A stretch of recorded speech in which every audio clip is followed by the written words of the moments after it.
Hi everyone, welcome back to another video from Tech Basics. In this video, we are going to be learning how to log in to Bell Bank mortgage account. To log in and manage your mortgage account for Bell Bank, you will need to first log into your account. So let's go ahead and dive into your video. First of all, open a web browser. Go to the URL box and type in bell.bank and press enter on your keyboard. Once you end up in the official website for Bell Bank, you will first need to log into your online banking account.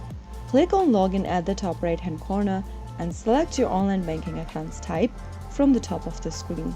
Now enter the rest of the credential, that is your username and password. Make sure to enter your credentials correct. If you don't remember your username, click on Forgot Username link and follow through the instructions. If you don't remember your password, click on the Forgot Password link and follow the instructions to reset to a new password. After filling in both of your credentials, click Login and you will be able to log into your Bell Bank online banking account.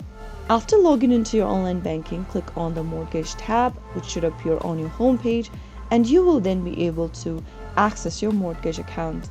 You can now manage your mortgage account, make payments, view your statements, and so on. So that's how easily you can log into your Bell Bank mortgage account. If you found the video to be helpful, go ahead and give us a thumbs up. Don't forget to subscribe to our channel by hitting the subscribe button. Also press on the notification bell so that you'll never miss another upcoming upload from us. I will see you again in the next episode. Thank you for watching.